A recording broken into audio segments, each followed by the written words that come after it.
اعوذ باللہ من الشیطان الرجیم بسم اللہ الرحمن الرحیم الحمد للہ رب العالمین وصلی اللہ علی سیدنا و نبینا محمد وآلہ الطیبین الطاہرین رب اشرح لی صدری ویسر لی امری واحلل عقدۃ من لسانی یفقہوا قولی۔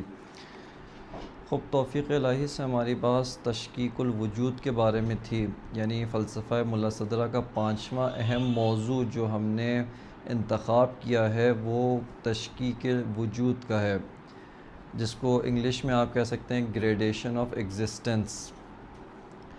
خب اس کے اندر کچھ مراتب و کچھ ذیلی موضوعات جو بیان کیے ہیں۔ سب سے پہلا یہ تھا کہ بحث تشکیک کی اہمیت کیا ہے۔ دوسرا موضوع تھا کہ تشکیک کی تاریخچہ، ایک مختصر سا تاریخچہ عرض کیا۔ تیسرا جو موضوع تھا وہ تھا تشکیک تک پہنچنے کے لیے جو فیلسوف کے سامنے سوال پیش آتا ہے، وہ کس طریقے سے سوال اٹھتا ہے، وہ کن مراحل کو طے کرتے ہوئے اس کے سامنے تشکیک کا سوال وجود میں آتا ہے۔ چوتھا جو مرحلہ تھا یا چوتھا جو ذیلی موضوع ہے وہ یہ ہے کہ اس باب میں کتنے اقوال ہمارے پاس موجود ہیں۔ اقوال سے یہاں پہ مراد یعنی کتنی آراء ہیں، کتنے اور طرح کے جو ہے وہ فلاسفہ اور دوسرے فلاسفہ نے اس بارے میں کس رائے کا انتخاب کیا ہے، کس چیز کا انتخاب کیا ہے، اس کو ہم اقوال کہتے ہیں۔ مثال کے طور پہ ایک قول حکمائے مشاء کا ہے، ایک قول شیخ اشراق کا ہے، ایک قول دوسروں کا ہے۔ خب اس کو جو ہے وہ علمی اصطلاح کے اندر اقوال کہا جاتا ہے۔ اقوال سے مراد کوٹیشن نہیں ہے، جس کو عموماً انگلش میں ترجمہ کیا جاتا ہے کوٹیشن، یعنی زرین اقوال، یعنی کسی کی اچھی باتیں، یہ مراد نہیں ہے، بلکہ اقوال سے کیا مراد ہے، اس مسئلے کو حل کرنے کے لیے انہوں نے کس رائے کا انتخاب کیا ہے، کس رائے کو پیش کیا ہے۔ جیسا کہ عرض کیا کہ یہاں پر ایک رائے، ایک قول جو ہے، ایک اوپینین جو ہے وہ یہاں پر حکمائے مشاء کی ہے۔ اسی طرح صاحب مکتب اشراق جناب شیخ شہاب الدین سہروردی کا ایک قول ہے، ایک قول ملا صدرہ کا ہے، اور اسی طریقے سے باقی باتیں، باقی اقوال بھی عرض کیے تھے۔ پانچواں جو ذیلی موضوع سی تشکیک کے ذیل میں آتا ہے اور وہ یہ کہ ہم دوبارہ ایک مرتبہ پلٹ کر آتے ہیں اور آ کر مسئلہ تشکیک، جو سوال تشکیک ہے، اس کو فلسفہ ملا صدرہ کی نگاہ میں دوبارہ دیکھتے ہیں۔ ایک مرتبہ سوال تشکیک کو حکمت مشاء کی نگاہ میں بیان کیا، اب ایک دفعہ دوبارہ آ کر اسی سوال تشکیک کو فلسفہ ملا صدرہ یعنی حکمت متعالیہ کی روشنی میں آ کر ہم دیکھتے ہیں، اور اس کو میں تیزی سے بیان کروں گا چونکہ پہلے ایک دفعہ ذکر ہو چکا ہے، لیکن دوبارہ عرض کرنے کا مقصد یہ ہے کہ چونکہ اب ہم تشکیک کو صحیح طور پہ تصور کرنے کے مرحلے میں، ہمیں واقعاً حقیقتاً یہ معلوم ہو جائے کہ تشکیک سے کیا مراد ہے، یعنی تشکیک ایک لفظ نہیں ہے، فقط ایک مثال کے طور پہ اصطلاح نہیں ہے، بلکہ اس کے پیچھے بہت سارے معانی و مفاہیم موجود ہیں، ان کو سمجھنے کے لیے ایک دفعہ دوبارہ اس کو میں بیان کرتا ہوں۔ بس پانچواں جو ذیلی موضوع ہے وہ یہ ہے کہ سوال تشکیک الوجود از نگاہ ملا صدرہ و بر اساس مبانی حکمت متعالیہ۔ خب اس کا سب سے پہلا مقدمہ آپ کے لیے بہت واضح اور روشن ہے، اور وہ کیا ہے، واقعیت کو قبول کرنا، یعنی نفی سفسطہ اور اصل الواقعیت کو قبول کرنا۔ دوسرا جو مرحلہ و مقدمہ ہے وہ یہ ہے کہ وجود مشترک معنوی ہے، چونکہ پہلے اس کی وضاحت پیش کی کہ جب ہم واقعیات سے روبرو ہوتے ہیں، وہاں سے ہمیں جو مفہوم وجود حاصل ہوتا ہے اس کا ایک معنی ہے، اس کا ایک ہی میننگ میں یہ مفہوم وجود تمام واقعیات کے اوپر صدق کرتا ہے۔ پس مفہوم وجود مشترک معنوی ہے، یا اس کو اشتراک معنوی وجود بھی کہا جاتا ہے۔ تیسرا مقدمہ اصالت الوجود ہے، یعنی ہستی کی بنیاد، ہستی کی جو واقعیت ہے اس کو وجود نے تشکیل دیا ہے۔ وجود کے علاوہ کوئی اور شے ہستی کو تشکیل نہیں دیتی، اگرچہ وجود کے علاوہ ہمیں ایک اور طرح کی، آپ کہیں کہ وہ ریئل ہے، لیکن وہ ریئل ہونے کے باوجود ہمارے ذہن کی پیداوار نہیں ہے، واقعاً ہے، لیکن اس کا ہونا وجود کے مرہون منت ہے۔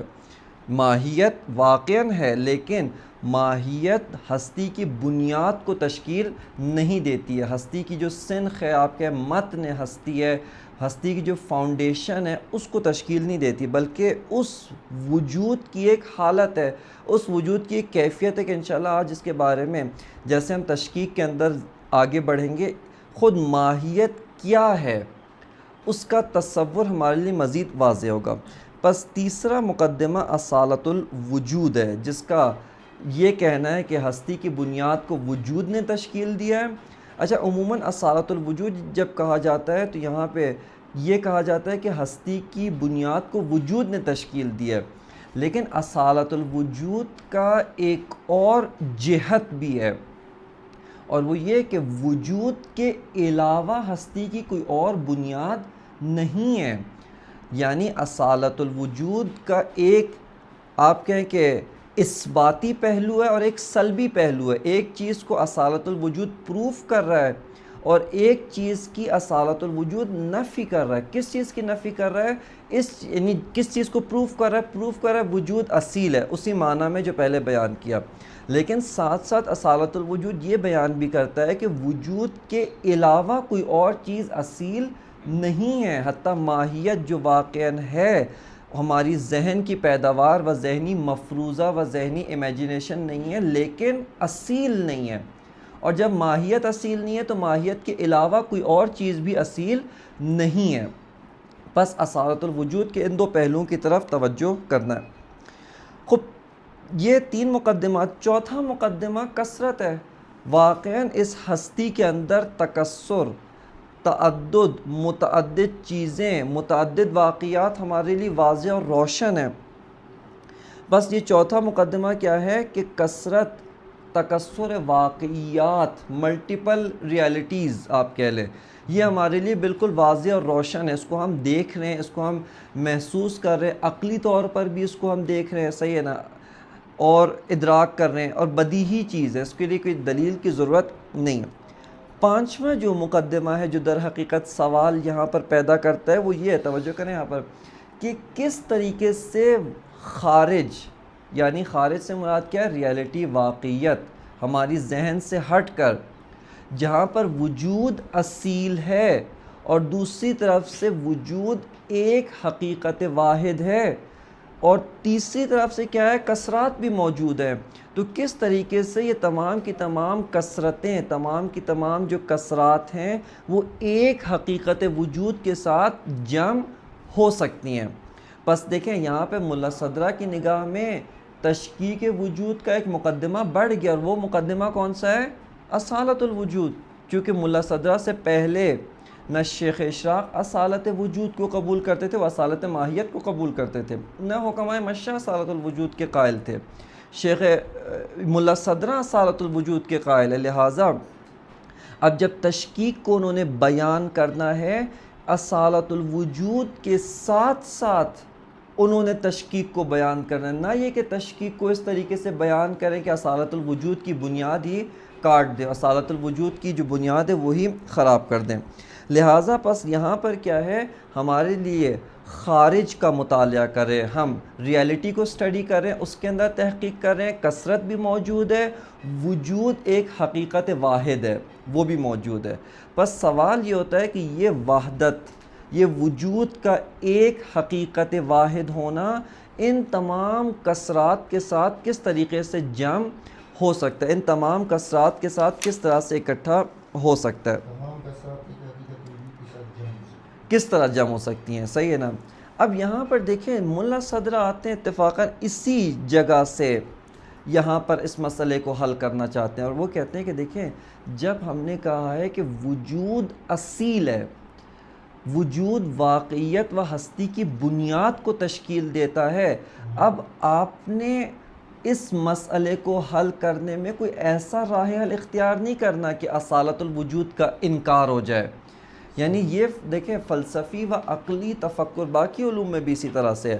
آپ مثال کے طور پہ فزکس کے اندر موشن اور دوسری جو تھیوریز ہیں جب وہ بیان کرتے ہیں اس کے فارمولے میں، اور آگے جو دوسرے مثلا میتھس ڈینس ان کے اندر آپس میں ٹکراؤ نہیں ہونا چاہیے، ایک تعلق ہونا چاہیے. ایسا نہیں وہاں پہ ایک بات کرے کہ دوسری جگہ ایسی بات کریں جو پہلی والی کے ساتھ سازگار نہ ہو، اس کے ساتھ جو ہے وہ اس کی منافی ہو. صحیح ہے. لہٰذا یہاں پر جو ہے وہ ملا صدرہ کے لیے یہ سوال پیدا ہوتا ہے کہ میں کس طریقے سے اصالت الوجود کے ساتھ و کثرت وجود کو کس طریقے سے حل کروں تاکہ ایک ہستی کی منظم تفسیر پیش کروں، منظم طور پہ ہستی کو سمجھ سکوں. اس کا جو راہ حل انہوں نے ڈھونڈا ہے وہ یہ ہے تشکیک الوجود. اب آئیں یہاں پر ہمارا یہ جو سوال ہے وہ سوال حل ہوتا ہے. اب ہم آتے ہیں تشکیک کو سمجھنے میں. پس ہمارا ملا صدرہ کی نگاہ میں تشکیک الوجود کا سوال جو مبانی حکمت مطالعہ کے اساس پہ اٹھتا ہے وہ آپ کی خدمت میں عرض کیا، بیان کیا گیا ہے. اب ہم دیکھتے ہیں کہ تشکیک الوجود جب ملا صدرہ بیان کر رہے ہوتے ہیں تو ان کی مراد کیا ہوتی ہے، وہ کیا کہنا چاہ رہے ہیں اس تشکیک الوجود. خب یہاں پر توجہ کریں، یہاں پر تشکیک الوجود کی دو تفاسیر سامنے آئی ہیں اور دونوں کو ملا صدرہ کی طرف نسبت دی گئی ہے. اچھا بعض اوقات بعض ہمارے اساتید کا یہ کہنا ہوتا ہے کہ آپ یعنی دوستان بھی ہیں، ان کا یہ کہنا ہوتا ہے کہ آپ زیادہ اقوال اور زیادہ آراء اوپینینز کو بیان نہ کریں. کیوں؟ چونکہ اس سے ذہن کیا ہوتا ہے، مشوش ہوتا ہے، ذہن کے اندر جو ہے وہ درک کرنا مشکل ہوتا ہے. لیکن اس کا ایک اور فائدہ بھی ہوتا ہے، وہ اپنا راستہ خود ڈھونڈ لے گی، اس کو باہر نکلنے کا راستہ چاہیے. یعنی اس کو باہر نکلنے کا راستہ، کھڑکی اگر کھول دینا تو وہ کھڑکی سے خود باہر نکل جائے گی. نہیں تو وہ غلطی سے اندر آئی نا، اصل میں وہ غلطی سے اندر آئی ہے.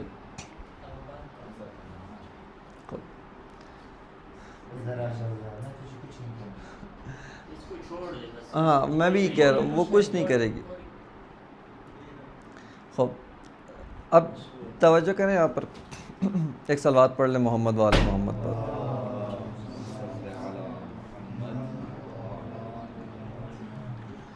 ملا صدرہ رحمۃ اللہ علیہ نے تشکیک الوجود کو جو بیان کیا ہے نا، ان کے کلمات سے تشکیک کو دو طرح سے سمجھا گیا ہے، دو طرح کی فہم و تفسیر تشکیک کے بارے میں وجود میں آئی ہے.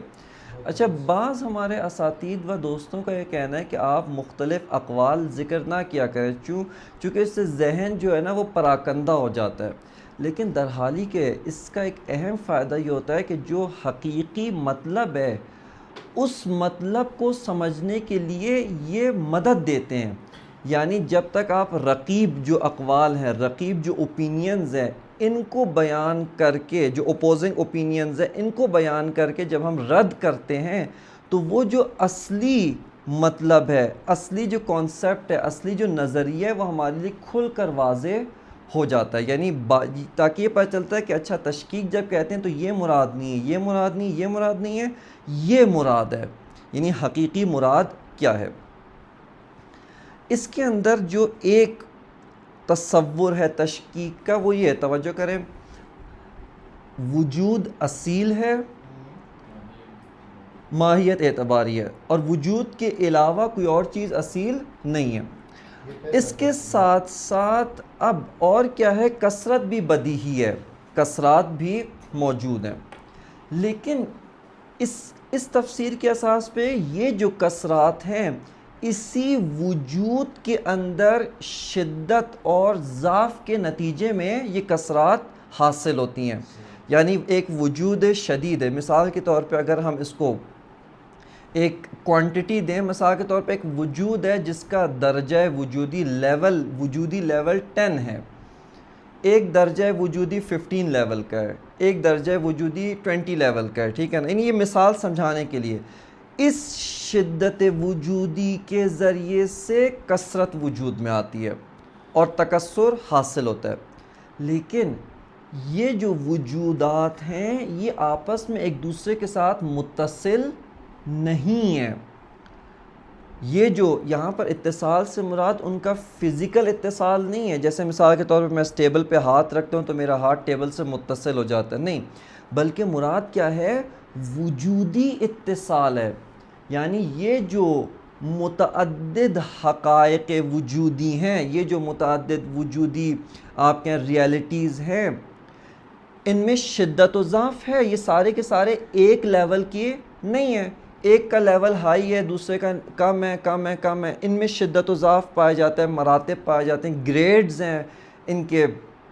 لیکن ان کے اندر آپس میں وجودی اتصال نہیں پایا جاتا, بلکہ کیا ہے, گیپ ہے. گیپ کا کیا مطلب ہوتا ہے؟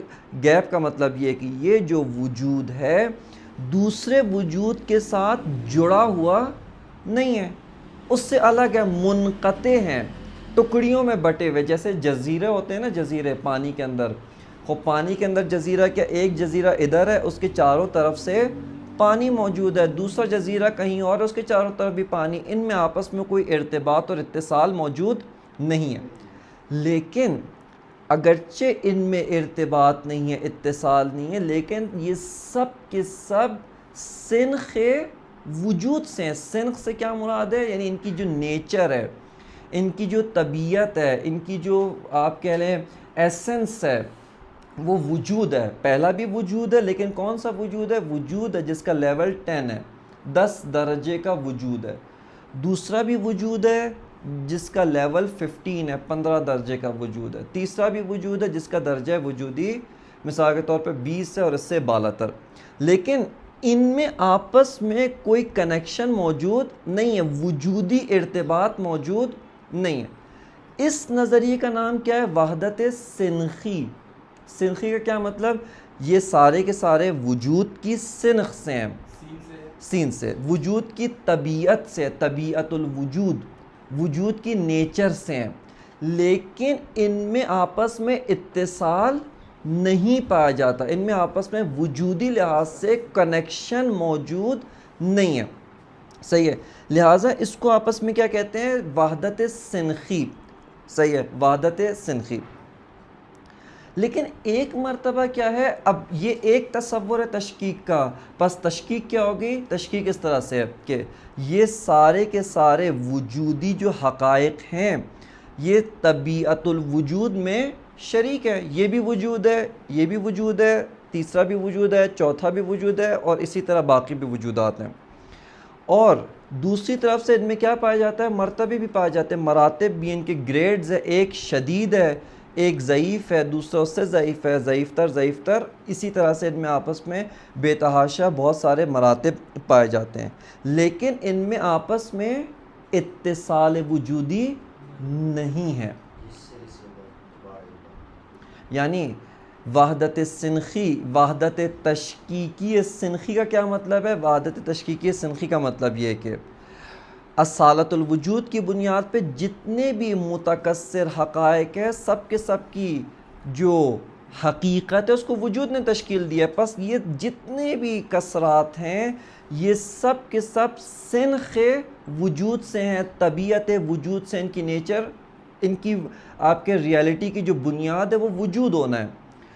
ایک مطلب یہ ہو کہ دوسرا کیا, ان میں شدت و ضعف بھی پایا جاتا ہے. ایک قوی وجود ہے, دوسرا ضعیف ہے, تیسرا اس سے ضعیف ہے. اسی طرح ان میں مراتب بھی پائے جاتے ہیں, لیکن ان میں آپس میں وجودی لحاظ سے اتصال موجود نہیں ہے. یہ وجودی لحاظ سے ایک دوسرے سے جڑے ہوئے نہیں ہیں. ایک سوال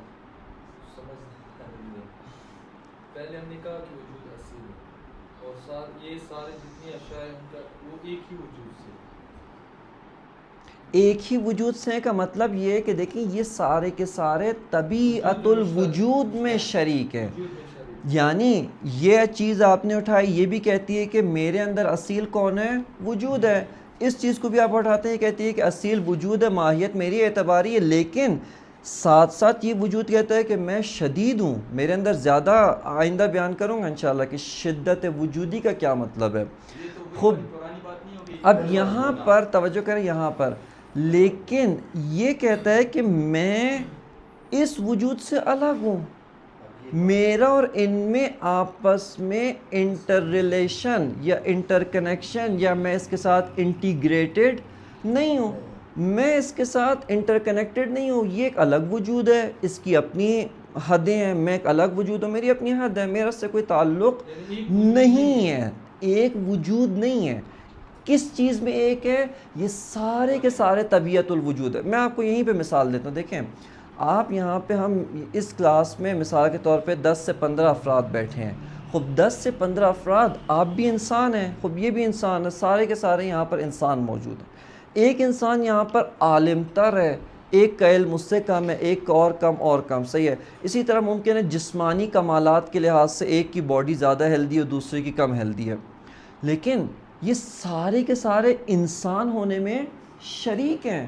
انسانیت میں یہ سب کے سب کیا ہیں؟ شریک ہیں. دوسرا کیا ہے کہ ان میں جو کثرت ہے، تکثر ہے، وہ مراتب کی وجہ سے. ایک شدید انسان ہے. شدید انسان کا کیا مطلب ہے؟ یعنی اس میں کمالات انسانی زیادہ پائے جاتے ہیں. دوسرا ضعیف انسان ہے، اس میں کمالات انسانی کمتر پائے جاتے ہیں.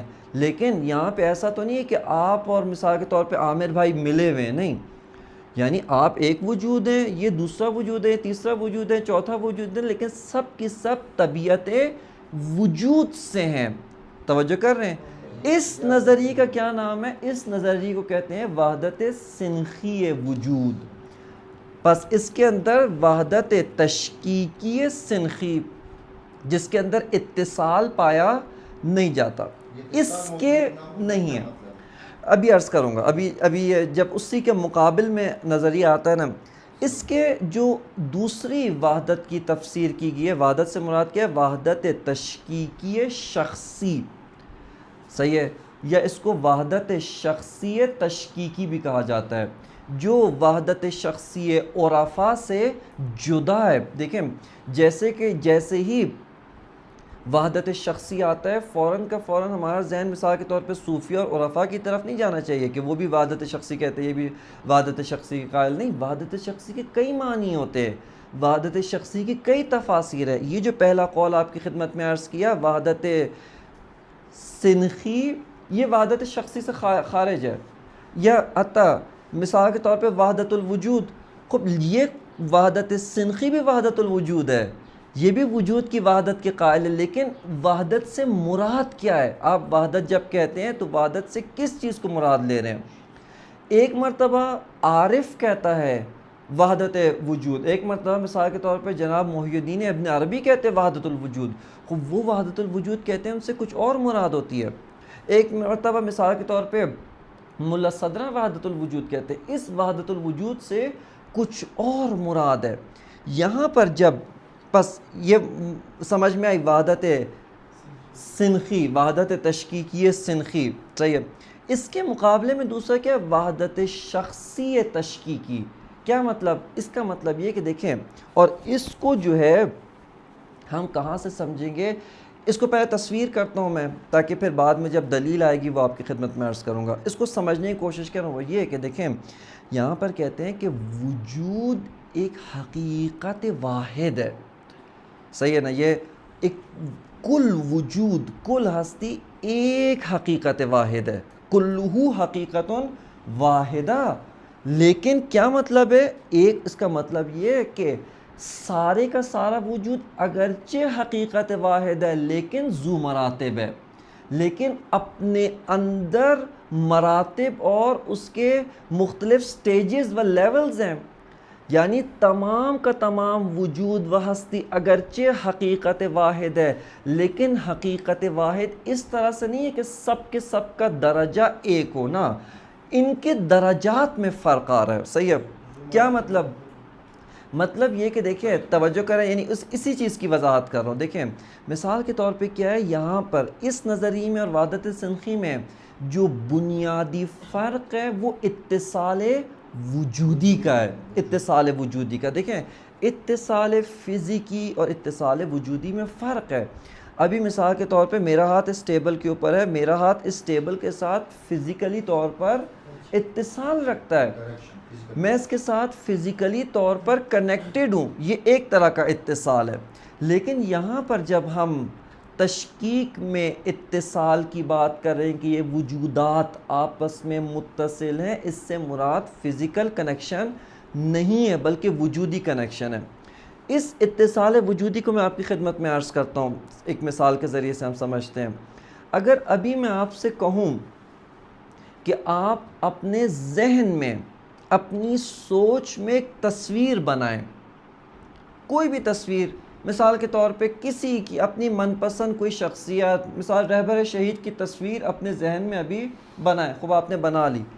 یہ جو تصویر سے مراد کیا ہے؟ وہ جو صورت ذہنی آپ نے اپنے، تصویر سے مراد کاغذ پہ نہیں، ذہن میں جو صورت و تصویر آپ نے بنائی ہے یہ مراد ہے. اب یہ جو تصویر آپ نے بنائی ہے، یہ تصویر آپ کے نفس، آپ کے وجود کے ساتھ وجودی لحاظ سے مرتبط ہے. اصلا ایک لحظے کے لیے اس تصویر میں اور آپ میں فاصلہ آ جائے، یہ تصویر نابود ہو جائے گی. آپ کی توجہ کسی اور طرف چلی جائے، یہ جو تصویر ہے، یہ جو کانسیپٹ ہے، یہ جو تصور آپ کے ذہن میں، یہ مکمل نابود ہو جائے گا.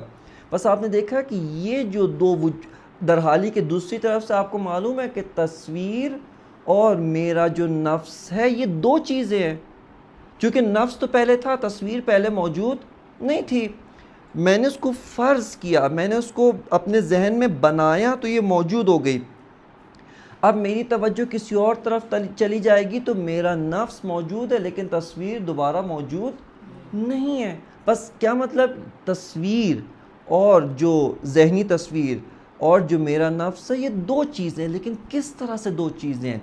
ایک ہی وجود کے دو مرتبے ہیں. توجہ کریں، یعنی در حقیقت جب میں تصویر خلق کر رہا ہوں، تصویر بنا رہا ہوں، وہ تصویر میرے وجود کا ہی ایک سلسلہ ہے. لیکن کس طرح سے سلسلہ ہے؟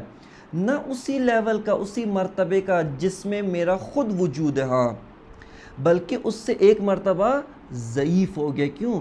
کیونکہ یہ تصویر میرے وجود کے اوپر ڈیپینڈنٹ ہے، میرے وجود کے ساتھ وابستہ ہے، میرے خلق کرنے کی محتاج ہے. میں اس کو خلق کروں گا تو یہ موجود ہو جائے گی، اور جیسے ہی میری توجہ کہیں اور گئی اور میں نے اس کو چھوڑ دیا، یہ کیا ہو جائے گا؟ نابود ہو جائے گی، یہ ختم ہو جائے گی. یہ اتصال وجودی. بس یہاں پہ آپ نے دیکھا کہ وحدت شخصی تشکیکی کیا کہتی ہے؟ وحدت شخصی تشکیکی کا مدعا یہ ہے کہ کل ہستی، کل وجود، کل ریالٹی، جیسے ہی ہم سفسطے کی حد کو کراس کر کے واقعیت کی دنیا میں آتے ہیں، ہم وجود سے روبرو ہوتے ہیں، ہم وجود سے سروکار ہمارا پڑتا ہے. لیکن یہ وجود کس طرح کا ہے؟ ایک حقیقت واحد ہے، یعنی عرش سے فرش تک یہ ایک حقیقت ہے. لیکن کیا مطلب ایک حقیقت ہے؟ ایک حقیقت ہے جس کے مختلف مراتب ہیں، جس کے مختلف مراحل ہیں، سٹیجز ہیں، اس کے مختلف گریڈز موجود ہیں. صحیح ہے نا؟ بس یہاں پر کیا ہے کہ وحدت شخصی تشکیکی اس اتصال وجودی کے لحاظ سے وحدت سنخی سے کیا ہو جاتا ہے؟ الگ ہو جاتا ہے. اگرچہ یہاں پر بھی جو ہم کہتے، دیکھیں آپ، وحدت سنخی ایک جہت سے صحیح کہہ رہے کہ یہ سارے کے سارے طبیعت الوجود سے ہیں. ہم بھی جب کہتے ہیں کہ وحدت شخصی تشکیکی، وہ بھی سارے مراحل وجود کے ہی مراحل ہیں، وہ بھی وجود کی سنخ سے. لیکن فرق کس میں آتا ہے کہ وہاں پر ارتباط و اتصال وجودی موجود نہیں ہے، اس کی نفی کرتے ہیں. لیکن یہاں پر کیا ہے؟ ارتباط و اتصال وجودی موجود ہے. بس ملا صدرہ کی کلمات میں جب تشکیک کو سمجھا ہے، علماء نے دو طرح سے سمجھا ہے، یعنی ان کے کلمات کی دو طرح سے تفسیر کی گئی ہے. بعض نے کس طرح سے سمجھا ہے؟ بعض نے سمجھا ہے کہ ملا صدرہ یہ کہنا چاہتے ہیں کہ کثرات یہ سب کی سب ہیں، بدیہی، اصلا قابل انکار نہیں ہے، ہم اس کا انکار نہیں کر سکتے. دوسری طرف سے ملا صدرہ کہتے ہیں میرے نزدیک وجود اصیل ہے. بس ان دو کو میں کیسے اکٹھا کروں، ایک دوسرے کے ساتھ سازگار بناؤں، اس طرح سے کہ یہ کثرت بھی، یہ چیز یہ سارے کے سارے وجودات کی سنخ اور وجودات کی طبیعت سے ہیں، لیکن ان میں اتصال وجودی موجود نہیں ہے. یہ سنخ و طبیعت الوجود سے ہیں، لیکن پہلا وجود دوسرے کے ساتھ کنیکٹڈ نہیں، دوسرا تیسرے کے ساتھ نہیں، تیسرا چوتھے کے ساتھ کی، اور الگ الگ ہیں. اس کو کہتے ہیں وحدت سنخی وجود تشکیکی، وحدت سنخی تشکیکی، اور ساتھ ساتھ کیا ہے کہ اس کے اندر مراتب بھی موجود ہے، شدید اور ضعیف مراتب۔ وحدت شخصی تشکیکی کیا ہو جائے گا کہ یہ سارے کے ساری جو کثرتیں ہیں یہ سب کی سب کثرات ایک وجود واحد ذو مراتب ہے، صحیح ہے نا؟ یہ ساری کی ساری جو کثرات ہیں ایک وجود واحد، لیکن کیسا وجود؟ جو ذو مراتب ہے، جس کے مختلف لیولز ہیں، جس کے مختلف کیا ہیں؟ گریڈز ہیں۔ یہ سارے کا سارا 100 درجے کا وجود نہیں ہے، بلکہ 100 درجے کا، پھر مثلا 99، پھر 98، اسی طرح ضعیف ضعیف ضعیف ضعیف ہوتا ہوتا بالکل لیول 1 کا وجود، کہ اگر اس کے بعد کیا ہوگا؟ عدم۔ اچھا اس کے بعد وجود نہیں، عدم ہونے کا مطلب یہ نہیں کہ عدم کہیں ہوگا نا، اس کے بعد یعنی وجود نہیں ہے، چونکہ عدم اگر ہو جائے تو اصلا عدم نہیں رہے گا، نتھنگ، صحیح ہے نا؟ بس وجود کیا ہے؟ ایک حقیقت، آپ اس کو حیات کی چارج، یعنی ایک حقیقت واحد متصل لیکن ذو مراتب ہے۔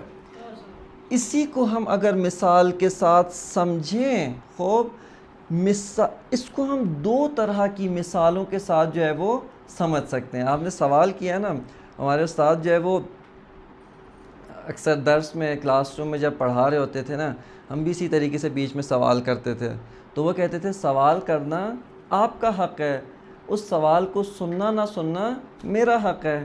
تو آپ کو میں آپ کے حق سے محروم نہیں کرتا، آپ مجھے میرے حق سے محروم نہ کریں، صحیح ہے نا؟ سوال کرنا آپ کا حق ہے اور آپ سوال کر سکتے ہیں، لیکن جواب دینا نہ دینا میرا حق ہے، صحیح ہے نا؟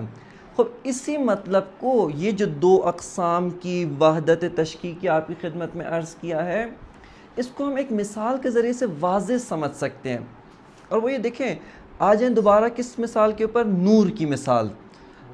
نور کی جو مثال لی تھی، صحیح نا؟ اب نہیں، اب اس مثال کو بھی 2 طرح سے، تاکہ یہ دونوں ہمارے لیے واضح ہو سکیں۔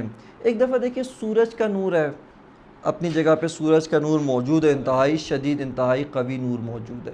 ایک دفعہ آپ کے کمرے کے اندر یہ چراغ بھی لگا، یہ لیمپ لگا ہوا ہے۔ ایک تیسرا کیا ہے؟ لالٹین کا نور، مٹی کے تیل سے جو لالٹین جلتا ہے اس لالٹین کا نور ہے۔ ایک چوتھا نور کون سا ہے؟ جگنو کا نور، اس سے بھی زیادہ ضعیف، جگنو کا بالکل ضعیف نور۔ اب یہ چاروں کے چاروں نور ہونے میں، نورانیت میں شریک ہیں، مشترک ہے۔ سورج کا نور بھی واقعاً نور ہے، حقیقتاً نور ہے۔ یہ جو بلب کا نور ہے یہ بھی کیا ہے؟ واقعاً و حقیقتاً نور ہے، نور کی سنخ سے و طبیعت نور سے، اس کی نیچر نور ہے۔ ایک کیا ہے آپ کا؟ لالٹین کا نور۔ یہ جو لالٹین کا نور ہے یہ بھی کیا ہے؟ واقعاً نور ہے، حقیقتاً نور ہے۔ اور جو جگنو کا نور ہے وہ بھی کیا ہے؟ نور ہے، لیکن اور ان میں شدت و ضعف بھی پائی جاتی ہے۔ سورج کا نور کہاں اور جگنو کا نور کہاں؟ مثال کے طور پر سورج کا نور کہاں اور لالٹین کا نور کہاں؟ لیکن ایسا نہیں ہے کہ سورج کا نور اس کمرے کے بلب کے نور اور اسی طرح لالٹین کے نور اور جگنو کے نور کے ساتھ کیا ہو؟ متصل ہو۔ وہ ایک اپنا نور ہے، اپنی جگہ پہ ہے۔ یہ جو بجلی کے ذریعے سے جو بلب جلتا ہے اس کا اپنا نور ہے، یہ اپنی جگہ کے اوپر ہے۔ جو چراغ ہے اس کا لالٹین ہے اس کا اپنا نور ہے، وہ اپنی جگہ پہ ہے۔ یہ جگنو کا جو نور ہے وہ بھی کیا ہے؟ اپنی جگہ پہ ہے۔ یہ سارے نور ہونے میں شریک ہیں۔ دوسری طرف سے کیا ہے؟ نور ہونے میں ہی فرق ہے کہ ایک شدید نور ہے، ایک ضعیف ہے، ایک اس سے ضعیف ہے، اور ایک اضعف ہے، سب سے ضعیف ہے۔ لیکن ان میں آپس میں نورانیت کے لحاظ سے کوئی اتصال پایا نہیں جاتا ہے، یہ نور ہونے کے لحاظ سے متصل نہیں ہے۔ توجہ کریں یہاں پہ کہ یہ کس طریقے سے، یہ کس کی مثال ہے؟ بھئی پہلے والے کا نام کیا ہے؟ وحدت سنخی وجود، صحیح ہے نا؟ یہ اصطلاحات آہستہ آہستہ کوشش کریں ان سے مانوس ہو، چونکہ اصطلاح کا فائدہ کیا ہوتا ہے؟ اصطلاح کا فائدہ یہ ہوتا ہے کہ وہ اتنا بڑا کانسیپٹ و مطلب جس کو سمجھانے میں کافی وقت لگتا ہے، یہ اصطلاح جو ہے نا اس دریئے کو کوزے میں بند کرنے کے مترادف ہے۔ بس یہ جو مثال آپ کی خدمت میں عرض کی ہے نور کی، اس میں بھی تشکیک ہے، لیکن یہ کون سی تشکیک ہے؟ وحدت سنخی یا وحدت تشکیکی سنخی ہے، اتصال وجودی و اتصال نوری ان میں پایا نہیں جاتا ہے۔ اب آتے ہیں دوسری مثال کو لیتے ہیں۔ دوسری مثال کس چیز کی؟ وحدت شخصی تشکیکی، اور وہ کیا ہے؟ وہ یہ کہ دیکھیں یہ ایک ہی نور جو سورج سے چلا، چاند کے ذریعے سے گزرتا ہوا پانی کے تالاب پہ پڑتا ہے، پھر وہی نور بعینہ آئینے پہ پڑتا ہے، پھر اس کا انعکاس دیوار پہ ہوتا ہے، یہ کل کا کل نور ایک ہی نور ہے۔ توجہ کر رہے ہیں؟ یعنی وہی نور جو سورج سے چلا تھا بعینہ وہی نور دیوار تک پہنچا ہے۔ یعنی یہاں پر نور کے اندر کسی قسم کا گیپ، کسی قسم کا انقطاع، کسی قسم کے ٹکڑیوں کے اندر نہیں ہے، بلکہ وہی نور بعینہ کیا ہو رہا ہے؟ یہاں تک پہنچ رہا ہے۔ لیکن جب یہ نور سورج کا تھا اس کی شدت بہت زیادہ تھی، پھر جب چاند کے پاس آتا ہے وہ چاند سے انعکاس ہو کر پانی کی طرف آتا ہے، اب اس کی شدت کیا ہو گئی ہے؟ کم ہو گئی ہے، ضعیف ہو گیا ہے۔ پھر اسی طرح سے جب تیسرا مرحلہ آتا ہے، پانی کے اوپر آ کے منعکس ہوتا ہے، مزید اس کی کیا ہو جاتی ہے؟ شدت کم ہو جاتی ہے۔ چوتھے مرحلے میں اور کم، آہستہ آہستہ آہستہ نور اتنا ضعیف ہوتا ہے کہ پھر تاریکی پھیل جاتی ہے، تاریکی ہو جاتی ہے۔ بس یہاں پر کیا ہے؟ یہاں پر آپ نے دیکھا وحدت شخصی، لیکن کون سی وحدت شخصی؟ وحدت شخصی تشکیکی، ایک نور، یعنی وہاں سے لے کے یہاں تک آخر تک واقعاً ایک نور ہے۔ آپ یعنی یہاں پر قسم کھا سکتے ہیں کہ یہ وہی نور ہے جو سورج سے آ رہا ہے، لیکن سورج سے جو نور آ رہا تھا وہ بیچ میں آہستہ آہستہ کیا ہوا؟ ضعیف ضعیف ضعیف ضعیف ہوتا ہوا ہم تک پہنچا ہے۔ لہٰذا اس مثال میں جو نور کی مثال عرض کی، اتصال نورانیت موجود ہے، اور جو حقیقی مطلب ہے وحدت شخصی تشکیکی، اس کے اندر کیا ہے؟ اتصال وجودی موجود ہے۔ یعنی اگر آپ اس سورج دیکھیں، اس جو وحدت شخصی اور سنخی میں ایک اور فرق ہے۔ وہ کیا فرق ہے؟ کہ یہ جو آپ پہلا والا سورج کا نور ہے یہ منقطع کریں، آخر تک کیا ہو جائے گا؟ سب کچھ ختم ہو جائے گا۔ اصل نہ تو آگے وہ چاند کا نور ہے، نہ تالاب کا نور ہے، نہ آئینے کا نور ہے، نہ دیوار پہ موجود، ایسا سب ختم۔ لیکن وحدت سنخی میں اس طرح سے نہیں ہوتا۔ آپ نے سورج بجھا دیا، آپ کے گھر کا جو بجلی کا لیمپ ہے، بلب ہے، وہ اپنی جگہ چل رہا ہے، اس کا جو ہے وہ لالٹین کے ساتھ کوئی تعلق نہیں ہے، لالٹین کا جگنو کے نور کے ساتھ کوئی تعلق نہیں ہے۔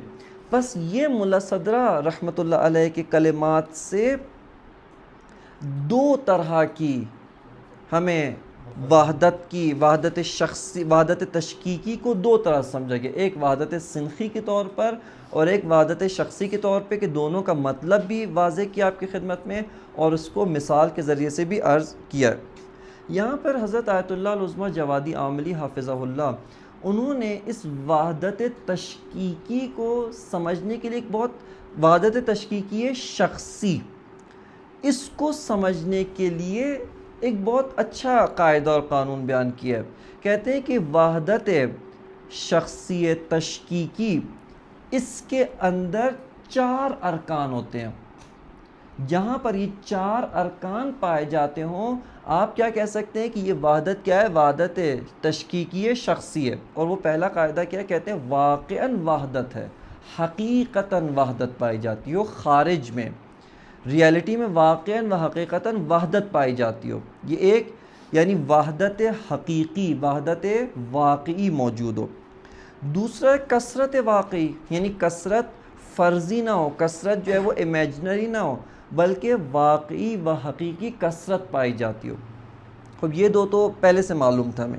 تیسرا اہم ہے، اور وہ یہ کہ دیکھیں وہ جو وحدت ہے وہ اس کثرت میں منتشر ہو رہی ہے، یعنی اس کثرت کے اندر پھیل رہی ہے۔ توجہ کر رہے ہیں؟ یعنی وہ جو وحدت تھی وہی وحدت اس کثرت کے اندر پھیل رہی ہے، یعنی جسے آپ کہتے ہیں اسکیٹر ہو رہی ہے. اسکیٹر ہونے کا کیا مطلب؟ بکھرنا نہیں، بلکہ وہی جو وحدت تھی وہ اس کثرت میں منتشر ہو رہی ہے، پھیل رہی ہے. اور وہی وحدت کیا ہے؟ اس کثرت کو تشکیل دے رہی ہے، اس کثرت کو بنا رہی ہے. در حقیقت یہ وہ وحدت ہے جو وحدت کثرت ساز ہے، یعنی کثرت کو ایجاد کر رہی ہے، کثرت کو تشکیل دے رہی ہے، کثرت کو بنا رہی ہے. بس تیسرا کیا ہو گیا کہ وحدت اس کثرت میں منتشر ہو رہی ہے، پھیل رہی ہے. چوتھا جو فرماتے ہیں رکن پایا جاتا ہے وہ یہ کہ جب آپ اس کثرت کو دیکھیں، یہ کثرت دوبارہ پلٹ رہی ہے کس کی طرف؟ وحدت کی طرف. یعنی در حقیقت وحدت اس کثرت میں منتشر ہو کے پھیل رہی ہے، اور دوسری طرف سے وہ کثرت دوبارہ بازگشت کر رہی ہے، پلٹ رہی ہے کس چیز کی طرف؟ اس وحدت کی طرف. لہٰذا وحدت جو منتشر در کثرت ہے، اور کثرت جو بازگشت ہو رہی ہے، پلٹ رہی ہے، رجوع کر رہی ہے وحدت کی طرف. لہٰذا فرماتے ہیں کہ یہ چار کے چار جو وہ ہیں، یہ چار کے چار جو ارکان ہیں، یہ ارکان کس میں پائے جاتے ہیں؟ یہ ارکان پائے جاتے ہیں وحدت شخصی تشکیکی کے، کہ وحدت حقیقی، کثرت حقیقی. اس کے بعد وحدت ایسی کہ جو کثرت کو تشکیل دے رہی ہے، صحیح ہے نا، وحدت کو تشکیل دے رہی ہے، اور جو کثرت ہے وہ وحدت کی طرف پلٹ رہی ہے، رجوع کر رہی ہے، وحدت کی طرف رجوع کر رہی ہے. اب آئیں ہم تھوڑا سا ذرا دوبارہ، یعنی اس کو پلٹ کر دوبارہ ایک دفعہ اس ہستی کے اندر جاری کرتے ہیں. اب دیکھیں ابھی تک ہم نے کیا کیا؟ دو کانسیپٹ، دو نظریات خود تشکیک کے اندر، وحدت سنخی، وحدت شخصی تشکیکی، یہ دو دیکھے. پھر اس کی مثال دیکھی کہ ان کی مثال کس طرح سے، نور کے اندر ان کی مثال کیا. اب ایک مرتبہ آتے ہیں، آ کر ہستی کے اندر اس کو جاری کرتے ہیں کہ اگر ہم اس کل ہستی کو، اس کل نظام عالم، تمام وجودات کو وحدت سنخی کے اساس پر تبیین و تفسیر کریں، اور دوسری مرتبہ تمام ہستی کو، تمام عالم کو وحدت شخصیت تشکیکی کی اساس پر تبیین کریں، تو کیا ہوگا؟ یعنی کس طرح سے اس کی تبیین ہوگی. جو کہ شروع میں عرض کیا تھا آپ کی خدمت میں کہ تشکیک کی جو بحث ہے اس کا ایک فائدہ کیا ہے؟ اس کا ایک فائدہ یہ ہے کہ وہ آپ کو کل ہستی کا ایک جغرافیہ بیان کرتا ہے، کل ہستی کا ایک ڈھانچہ، ایک ساختار. جیسے آپ کی عمارت ہے، ایک 10 منزلہ عمارت ہے، خوب اس عمارت کا ایک ڈھانچہ ہوتا ہے، ایک ساختار ہے. خوب یہ پہلا طبقہ ہے، یہ بیسمنٹ ہے، یہ اس کی بنیادیں ہیں، فاؤنڈیشنز ہے، خوب یہ اس کے پلرز ہیں، خوب ایک اس کی ساختار ہے. اسی طرح سے یہ جو ہستی ہے، نظام عالم ہے، تمام مراتب وجود، جب ہم کہتے ہیں تمام مراتب وجود، حتیٰ واجب الوجود بھی اس کے اندر شامل ہوتا ہے. جب تمام مراتب وجود کہتے ہیں، واجب الوجود حق تعالیٰ، خداوند متعال بھی اس کے اندر شامل ہے. بس ایک مرتبہ آتے آ کر ہم ان دو نظریات کی اساس پر کل ہستی کو آ کر تبیین کرتے ہیں. وحدت سنخی وجود کی اساس پر کیا ہے؟ وحدت سنخی وجود کے اساس پر خداوند متعال واجب، اچھا یہ جو ابھی میں واجب الوجود کہہ رہا ہوں، ہم نے واجب الوجود کو اس بات نہیں کیا ہے، ملائکہ کو اس بات نہیں کیا. یہاں پر جو ہم بات کر رہے ہوتے ہیں نا، وہ کیا ہوتا ہے کہ لیٹ سپوز والی لا فورز، یعنی فرض کریں اگر کوئی واجب الوجود ہو، اگر فرض کریں ملائکہ ہوں، فرض کریں عالم عقل ہو، عالم مثال ہو، عالم مادہ ہو، اور عالم مادہ کے اندر مختلف مراتب ہیں، تو کیا ڈھانچہ بنے گا؟ جیسے آپ ایک مرتبہ عمارت جو باہر کھڑی ہوئی عمارت ہے اس کو اسٹڈی کر رہے ہوتے ہیں، اور ایک مرتبہ آپ کیا ہوتا ہے اسی عمارت کے بننے سے پہلے اس کا نقشہ کاغذ کے اوپر بناتے ہیں. اس عمارت کا نقشہ کہ یہاں پر اس نقشے کے مطابق اس کی بنیادیں اتنی گہری ہونی چاہیے، اس کے اوپر پلر یہاں پہ آئیں گے، یہاں پہ کہ پوری عمارت کا نقشہ آپ نے کاغذ کے اوپر بنایا. ابھی باہر ریالٹی میں کوئی عمارت موجود نہیں ہے. اسی طرح بھی ہم نے واجب الوجود کو ثابت نہیں کیا. جب ہم آگے جا کر واجب الوجود کو ثابت کریں گے ہمارے لیے بہت آسان ہے. اور کیا ہے کہ یہ جو تشکیک کے اندر ہم نے آپ کو واجب الوجود کا مقام بتایا تھا، یہ در حقیقت جب ثابت ہو گیا تو واجب الوجود اس مقام پر موجود ہے. جب ملائکہ و عالم عقل کو ثابت کریں گے یعنی وہ اس لیول کے اوپر موجود ہے، یعنی ہر چیز خود بخود کیا ہوتی جائے گی، اپنی جگہ کے اوپر فٹ ہوتی جائے گی. بس یہاں پر ابھی جو ہم آپ کی خدمت میں یہ مراتب وجود بیان کر رہے ہیں، اس کا یہ مطلب نہیں کہ یہ سب کے سب ثابت ہو چکا ہے اور یہاں پہ کوئی فیلیسی، کوئی مغالطہ. یعنی بعض اوقات یہ کہتے ہیں کہ آپ اصلا ابھی واجب الوجود کو ثابت نہیں کیا، کیسے آپ تشکیک کی بات کر سکتے ہیں؟ کیسے؟ ہم کہتے ہیں کہ دیکھیں اگر واجب الوجود ہو، اگر یہ مراتب ہوں تو کس طرح کے ہوں گے. وحدت سنخی کی بنیاد پہ ان کو کس طریقے سے ہم ڈیفائن کر سکتے ہیں، کس طریقے سے اس کو ہم اسٹڈی کر سکتے ہیں، ان کا کیا لیول بنتا ہے، اور وحدت شخصی کی بنیاد پر اس کا کیا مرتبہ بنتا ہے. یہاں پر اگر آپ ملاحظہ فرمائیں وحدت سنخی، اس کے اندر کیا ہے؟ خداوند متعال یعنی واجب الوجود، پھر اسی طرح عالم عقل. اچھا عالم عقل ایک ٹرمینالوجی ہے، اس کی وضاحت بعد میں آئے گی. عالم عقل سے مراد میری اور آپ کی عقل نہیں ہے، اگرچہ اس عالم عقل کی ایک تجلی کہہ لیں، اس کا ایک ضعیف ترین مرتبہ ہمارے اندر بھی اس عقل کے طور پہ موجود ہے، جس کا کام حقائق کو درک کرنا ہے. یہ در حقیقت اس عالم عقل واقعاً ریالٹیز ہیں، موجودات ہیں، جیسے میں اور آپ موجود ہیں. اب فرض کریں کوئی ہماری انسان کے مختلف مراتب ہے، ایک انسان کی حقیقت ہے. اب جانوروں کی اگر زبان ہوتی تو وہ جانور اگر اس کا ایک مرتبہ انسان آپ رکھ دیں، یعنی کیا مطلب، یعنی میں تھوڑا سا کیا انسان کی حد تک آ رہا ہوں، انسان کے نزدیک آ رہا ہوں، انسان خود فیصلہ کرتا ہے، میں بھی فیصلہ کر سکتا ہوں. اس کا آپ نے کیا نام رکھ دیا ہے؟ اس جانور کے ایک لیول کا نام کیا رکھا ہے؟ انسان. کیوں؟ چونکہ تھوڑی بہت اس میں کیا پائی جاتی ہے؟ شباہت پائی جاتی ہے انسان. اسی طرح عالم عقل موجودات ہیں، ریالٹیز ہیں، جیسے میں اور آپ ہیں، ان کا ایک انعکاس، جیسے ایک انسان ہوتا ہے اور ایک انسان کی تصویر ہوتی ہے. خب آپ اپنی فوٹو مثال کے طور پہ آپ سے کہا جائے آپ انٹرویو کے لیے حاضر ہوں، آپ کیا کریں؟ اپنی فوٹو بھیج دیں کہ یار آپ اس سے انٹرویو لے لیں. خوب کہا تھا آپ خود آئیں. اسی طرح اس عالم عقل کی ایک فوٹوگراف، ایک اس کا انعکاس، ایک بہت ہی چھوٹی سی مثال ہمارے وجود میں رکھیے اسی عقل کو کہ جو حقائق کو درک کرتی ہے، حقائق کو سمجھتی ہے. خب یہ جو عالم عقل ہے یہ بھی موجودات ہیں، لیکن یہ بھی کیا ہے؟ وجود ہیں، سنخ وجود سے ہیں، لیکن یہ واجب الوجود یعنی خداوند متعال کے ساتھ انٹر کنیکٹڈ نہیں ہے، خداوند متعال کے ساتھ وجودی لحاظ سے متصل نہیں ہے. کس نظریے کی بنیاد پہ؟ وحدت سنخی، پہلا جو نظریہ تھا یعنی وحدت تشکیکی سنخی کی بنیاد پر. خدا ایک وجود ہے، یہاں پر ہے بہت شدید وجود ہے، آپ کے بی نہایت وجود ہے.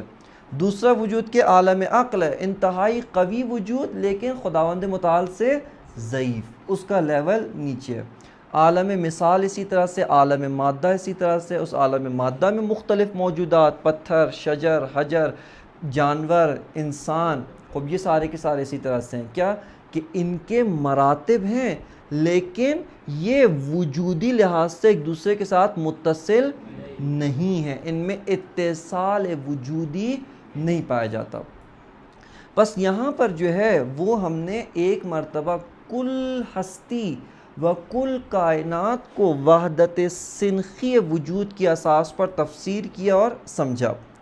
اب آئیں اسی ہستی، کل ہستی کو وحدت شخصی کی بنیاد پہ سمجھیں.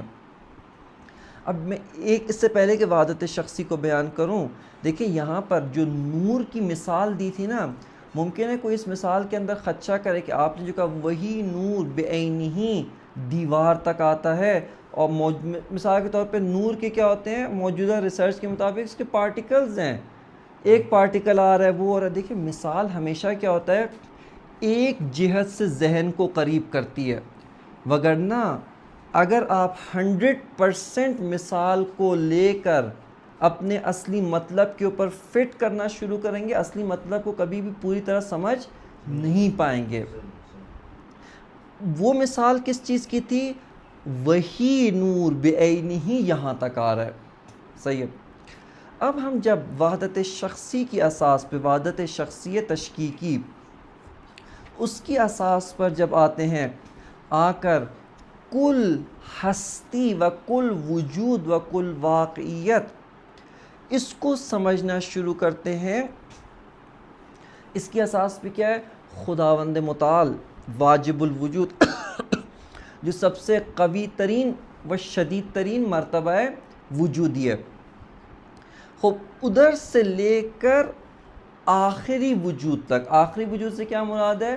ضعیف ترین وجود، جس کے بعد وجود کا کوئی اور اس سے ضعیف لیول قابل فرض بھی نہیں ہے، آپ اس کو سپوز بھی نہیں کر سکتے۔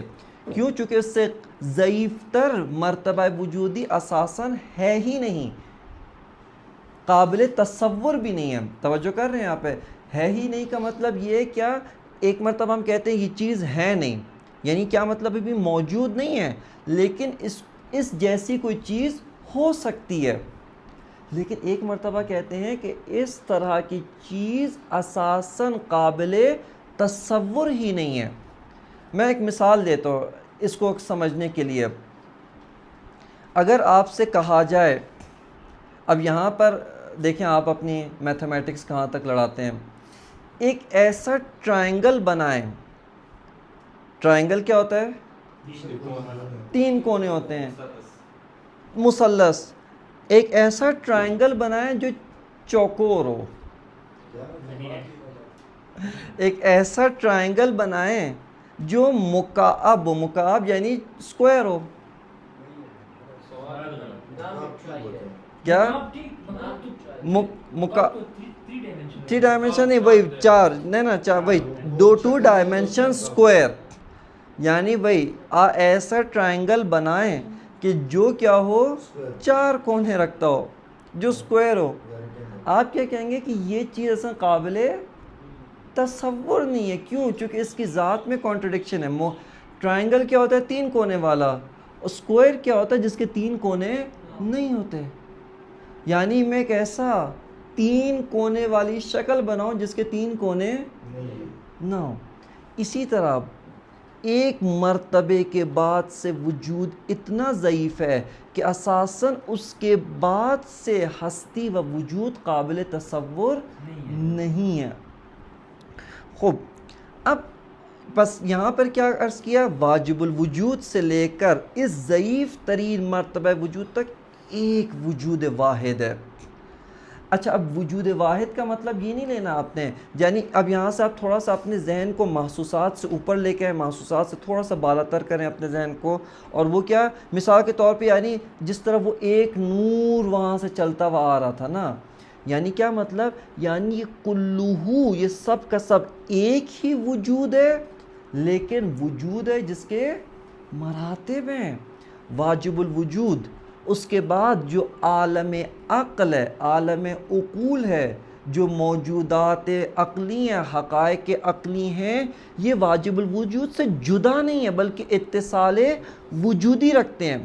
اسی طرح جو عالم مثال ہے، جس کو عالم برزخ بھی کہتے ہیں، وہ اسی عالم عقل سے ضعیف ہے، لیکن اس کے ساتھ کیا رکھتا ہے؟ اتصال وجودی رکھتا ہے۔ عالم مادہ ان عوالم سے جدا نہیں ہے بلکہ اس کے ساتھ کیا رکھتا ہے؟ اتصال وجودی رکھتا ہے۔ صحیح ہے۔ پس کل ہستی، تمام کی تمام کائنات وجود واحد ہے، لیکن کس معنی میں؟ اس معنی میں کہ وجود واحد شخصی ہے، ایک وجود ہے، اس کی ٹکڑیاں نہیں ہیں۔ ایسا نہیں ہے کہ یہاں تک کٹا ہوا ہو، یہاں پہ کٹا ہوا، نہیں، کہیں پہ بھی آپ کو کٹ نظر نہیں آئے گا، کہیں پہ بھی گیپ نظر نہیں آئے گا، کہیں پہ بھی آپ کو بیچ میں وقفہ نہیں ملے گا، کلہو متصل ہے وجودی لحاظ سے۔ لیکن کیا آگے کیا ہے؟ اس کے اندر مراتب ہے۔ شدید ترین مرتبہ وجودی خداوند متعال ہے، اس سے تھوڑا سا ضعیف مرتبہ جو ناقص ہے، اس سے ناقص ہے لیکن باقیوں کی نسبت قوی ہے، شدید ہے، وہ عالم عقل ہے۔ اس سے تھوڑا سا ضعیف مرتبہ عالم مثال ہے اور ضعیف مرتبہ عالم مادہ ہے. خب یہاں پر آپ نے دیکھا کہ یہ کل کی کل ہستی ایک ہی وجود ہے، لیکن کس معنی میں ایک وجود؟ اس معنی میں ایک وجود جو وجود واحد تشکیکی دارائے مراتب ذو مراتب ہے. صحیح ہے. اب یہاں پہ میں عرض کروں، اسی کو ایک صاحب ملے مجھے، وہ مجھ سے کہنے لگے کہ انہوں نے مجھ سے پوچھا کیا پڑھتے ہیں، وہیں ایران میں اچھی شخصیت تھے، پوچھنے لگے کیا پڑھتے ہیں، میں نے بتایا مثلا فلسفہ پڑھتا ہوں. پھر کتنا پڑھ چکے ہیں، میں نے بتایا اس حد تک پڑھ لیا ہے. پھر انہوں نے کہا کہ ایک سوال ہے، اگر اس سوال کو آپ حل کر سکے تو انہوں نے کہا کہ کیا آپ فلسفے میں ملا صدرہ وحدت شخصی وجود کے قائل ہیں؟ صحیح ہے. لہٰذا کیا مطلب کل کی کل ہستی کیا ہے؟ ایک وجود ہے. اور جب کل ہستی ایک وجود ہے، پھر کہا کہ دوسری طرف سے قرآن مجید کیا فرماتا ہے کہ شیطان کو عذاب دیا جائے گا، قیامت میں شیطان کو جہنم میں ڈال کر عذاب دیا جائے گا. خب اس کا کیا مطلب ہے؟ انہوں نے کہا کہ آیا شیطان، جب آپ وحدت وجود کے قائل ہیں کہ ایک وجود ہے، پس شیطان بھی خدا کے وجود کا ایک حصہ ہو گیا. پس جب شیطان بھی خدا کے وجود کا ایک حصہ ہے تو خدا جب قیامت میں شیطان کو عذاب دے گا تو گویا خدا شیطان کیا قیامت کے دن کیا کر رہا ہے؟ اپنے ایک حصے کو عذاب دے رہا ہے، اپنے ایک حصے کو جو ہے وہ رنج و مبتلا اور عذاب کے اندر مبتلا کر رہا ہے. توجہ کریں. خب یہیں پہ دیکھیں مسئلہ کیا ہے؟ مسئلہ یہ کہ درست ہے آپ نے وحدت شخصی کو سمجھا ہے، لیکن وحدت شخصیت تشکیکی ہے، وحدت شخصیت جس کے مراتب ہیں. اس کے اندر جو ضعیف ترین مرتبہ دیکھیں یہیں پہ کیا ہے، اسی میں ایک اور چیز وحدت در عین کثرت ہے. یہ ایک اور اصطلاح یہاں پہ اس کو لکھیں، اکثر کہا جاتا ہے ملا صدرہ کے فلسفے میں کیا ہے؟ وحدت در عین کثرت و کثرت در عین وحدت ہے. یعنی آپ نے وحدت کی توضیح دیتے ہوئے کثرت کا انکار نہیں کرنا، صحیح ہے، اور کثرت کی تبیین کرتے ہوئے وحدت کا انکار نہیں کرنا. وحدت اور کثرت میں جمع کرنا ہے. طالب علمانہ اصطلاح کے مطابق اس کو کیا کہا جاتا ہے؟ اس کو کہا جاتا ہے جمع سالم. جمع سالم، جمع سالم کیا ہوتی ہے؟ جس کی مفرد کی بنا نہ ٹوٹے. یعنی جمع سالم کا اگر میں سادہ الفاظ میں کہوں کہ آپ جو ہے وہ سارے ابعاد کو، ساری جو ڈائمنشنز ہے اس کو صحیح و سالم طور پہ جمع کرنا. یہ کہ آپ مثال کے طور پہ ایک چیز ٹھیک کرتے دوسری چیز خراب کر دے، دوسری چیز ٹھیک کرتے ہیں پہلی والی تخریب کر دے نا. سب کو کیا کریں؟ باہم لے کر کے جمع کریں. صحیح ہے. خب یہاں پر کیا مطلب عرض کر رہا تھا؟ نہ جمع سالم تو عرض کر رہا تھا وحدت در عین کثرت و کثرت در عین وحدت. اور وہ یہ کہ دیکھیں جب ہم یہ کہتے ہیں کہ یہ جو وجود حقیقت واحد ہے، یعنی واجب الوجود جو بی نہایت وجود ہے، اس کے بعد عالم عقل، اس کے بعد خود عالم عقل، اور یہ بھی کہتے ہیں ان کے اندر بھی کیا ہیں؟ مراتب موجود ہیں. یہ جو ہم 3 تقسیمات کرتے ہیں، 4 تقسیمات کرتے ہیں، واجب الوجود، عالم عقل، عالم مثال و عالم مادہ، یہ ان کی موٹی موٹی تقسیمات ہیں. جیسے مثال کے طور پہ آپ سے کوئی پوچھے کہ موجودات عالم مادہ میں کیا کتنے ہوتے ہیں، آپ کہتے ہیں جمادات، نباتات، حیوانات و انسان. خوب آپ سے کوئی کہے کہ بھائی یہ تو نباتات میں اتنے درخت ہیں، آپ نے ان کا نام، آپ کیا کہتے ہیں کہ ان میں بھی درست ہے مراتب اور اقسام ہے. میں آپ کو کیا کروں؟ موٹی موٹی تقسیمات بیان کروں. اسی طرح سے جب ہم یہ کہتے ہیں واجب الوجود، عالم عقل، عالم مثال و عالم مادہ، خود عالم عقل ایک عالم ہے جس کے اندر مختلف مراتب موجود ہیں. ہمارے اس عالم کی طرف اسی طرح عالم مثال بھی ایک وسیع و عریض عالم ہے جس کے اندر اپنے مراتب موجود ہیں. بعض عالم مثال کے مراتب ہیں کہ جو عالم عقل سے بہت نزدیک اور بہت شبیہ ہیں، اور بعض اس کے مراتب ہیں جو عالم مادہ کے بہت نزدیک اور بہت شبیہ ہیں. اسی طرح جب مثال کے طور پہ انسان کی یہ جو اگر آپ دیکھیں بعض اوقات یہ جو وہ ہوتا ہے ایکسپیرینس لائف آفٹر ڈیتھ، یعنی انسان ایکسیڈنٹ ہوا کوما میں چلا گیا, کچھ عرصہ کوما میں رہ کے واپس آ جاتا ہے, پھر آ کر بتاتے ہیں کہ جب ہم کوما کی حالت میں تھے ہماری روح بدن سے جدا ہو گئی تھی, ہم نے گھوما پھرا عالم برزخ کے اندر دیکھا. کہتے ہیں اسی طرح عالم مادہ کی بہت شبیہ ہے, عالم مادہ کی بہت نزدیک ہے. ہم ادھر جا رہے ہیں, ادھر دیکھ رہے ہیں, یہ دیکھ رہے ہیں, فلاں جگہ جا رہے ہیں. کیوں؟ چونکہ وہ ابھی عالم مثال کے جس مرتبے میں داخل ہوئے ہیں وہ مرتبہ اسی عالم مادہ کے بہت زیادہ سملر اور بہت زیادہ نزدیک ہے, اگرچہ عالم مادہ نہیں ہے. توجہ کر رہے ہیں؟ بس عالم مثال کے اپنے بہت سارے مراتب ہیں. بعض مراتب انتہائی عالم عقل کے نزدیک ہیں, بعض مراتب ہیں عالم عقل بھی اسی طرح سے, اس کے بعض نچلے مراتب ہیں, بعض میانی مراتب ہیں, اور بعض اس کے بالائی مراتب ہیں جو خداوند متعال اور واجب الوجود کے بہت نزدیک ہوتے ہیں, اگرچہ کبھی بھی اس تک نہیں پہنچ سکتے. خوب, اب یہاں پر جب ہم یہ کہہ رہے ہیں کہ یہ عالم کی جو وہ ہے ایک وجود واحد ہے جس کے اندر اتنے سارے مراتب ہیں, خوب کیا یہاں پہ وحدت در کثرت ہے, یعنی یہ جتنی کثرات و جتنے مراتب ہیں ہستی کے, خدا سے لے کر واجب الوجود سے لے کر عالم مادہ تک اور ضعیف ترین وجود تک جس کے بعد اصلا وجود کا تصور نہیں ہو سکتا, عدم ہے, خو یہ سب کے سب ایک وجود واحد ہے. دوسری طرف برعکس وحدت در کثرت ہے. وحدت در کثرت کا کیا مطلب؟ یہ ایک وجود کے مراتب ہیں, نہ کہ الگ الگ وجودات و الگ الگ ٹکڑیاں ہیں وجود کی. اسی کو ایک اور اصطلاح میں کیا کہا جاتا ہے؟ اس کو کہا جاتا ہے عینیت در عین غیریت, یعنی سملیرٹی ان ڈفرینس, یعنی ڈفرینس کے ساتھ ساتھ سملیرٹی.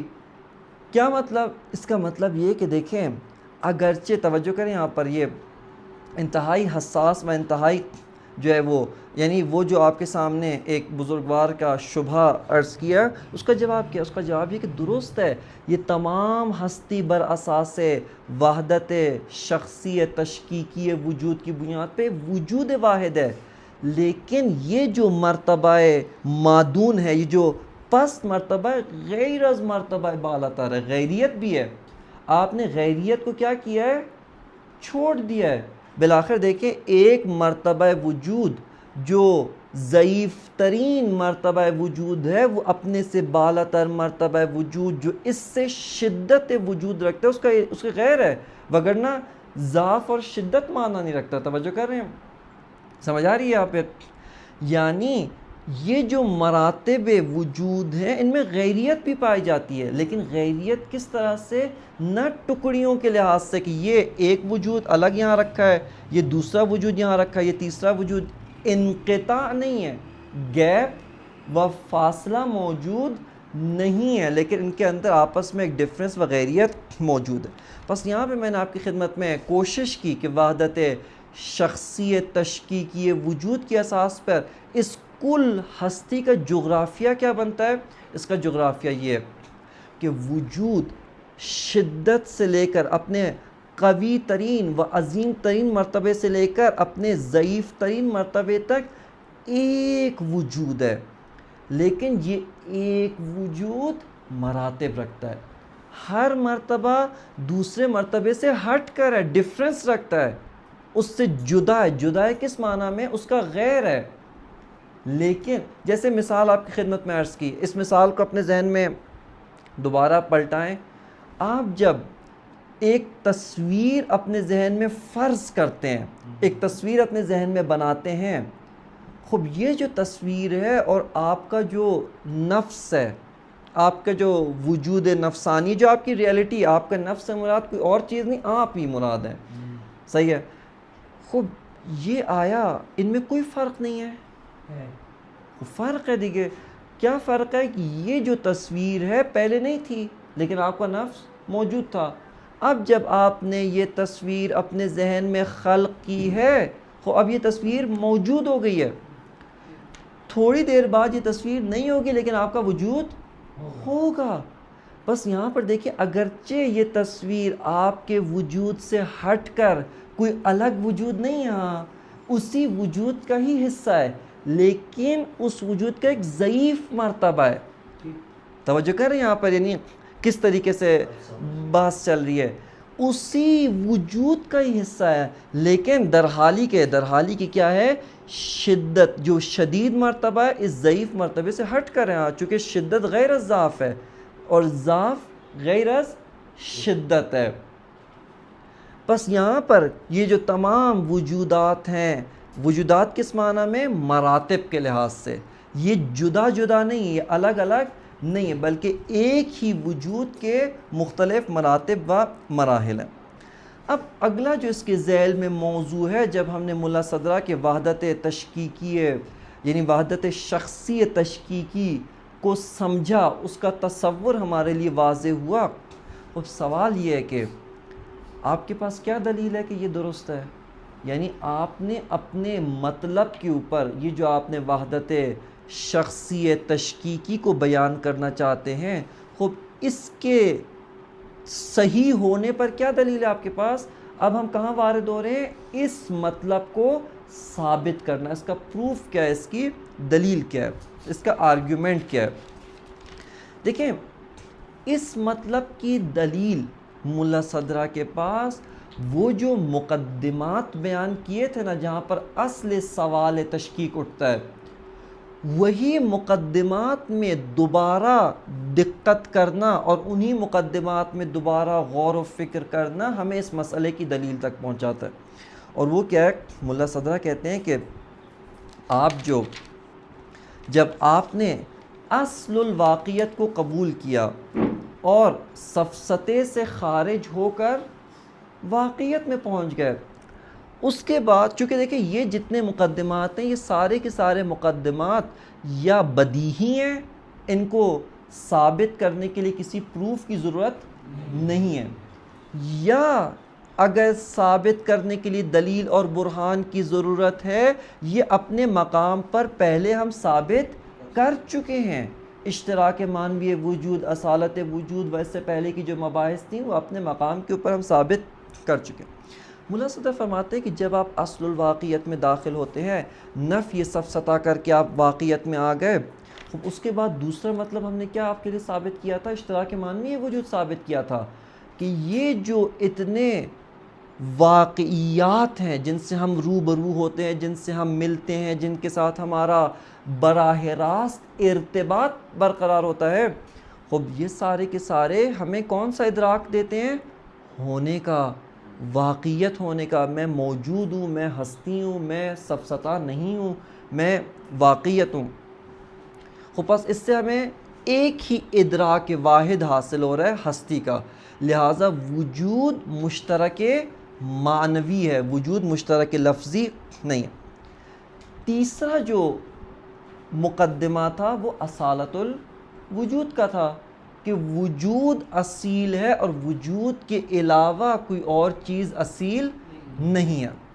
اب یہاں پر دیکھیں, یہاں پر اصالت الوجود میں ہی دقت کرنا وہ ہمیں وحدت شخصی تشکیکی تک پہنچاتا ہے اور وحدت صنفی کی نفی کرتا ہے. لیکن دوبارہ دیکھیں, جب کہتے ہیں نا کہ اصالت الوجود کی بحث ختم ہو گئی, تو وہ ٹاپک ختم ہوا ہے, لیکن کیا مطلب وہ بحث آگے تک جاری ہے, آخر تک جاری رہے گی.